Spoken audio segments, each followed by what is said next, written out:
Okay, well, there's another one. Yeah, you're watching the mailbox. I'm Yusuf Estes. We've got a question here. It says, my parents are a pain. Ooh, a'udhu billah. Said, I want to live somewhere else. They're always telling me what to do.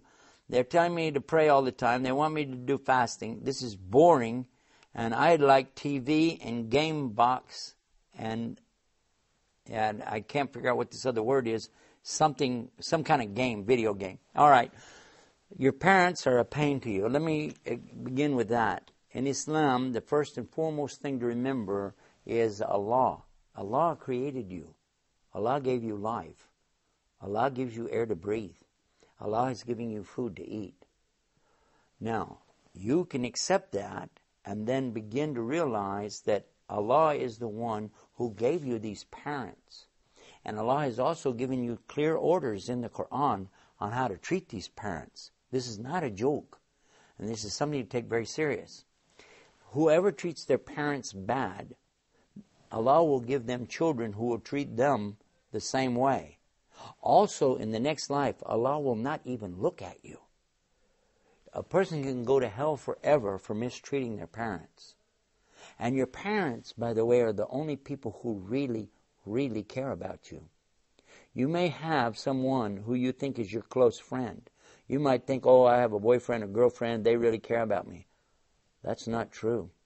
Because anyone who really cares about you wants the best for you in this life and in the next life. So who's ever trying to encourage you to do the things that displease Allah, then they're taking you away from what's really good for you.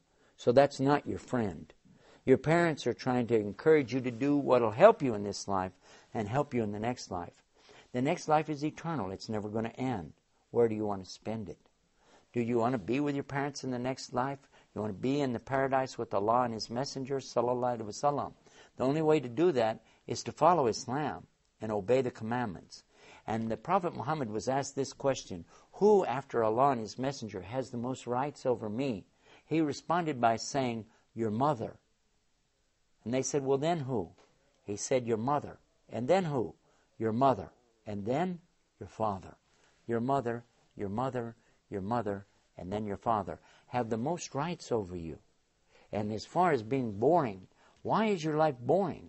Muslims are always busy. We have so much to do. If you're praying 5 times a day, if you're fasting Mondays and Thursdays, if you're taking care of your parents, if you're remembering Allah in your dhikr, if you're reciting the Quran, if you're spending time with good Muslims and going to the masjid, then I don't see how you could be bored. But if you're sitting around watching television and playing game box and that, this will really make you feel bored all the time. You'll never get enough of it. Let's go to the website, Islam Newsroom, and get more information on that. Until next time, this is Yusuf Estes for Mailbox. Assalamu alaykum, rahmatuallahi, barakatuh.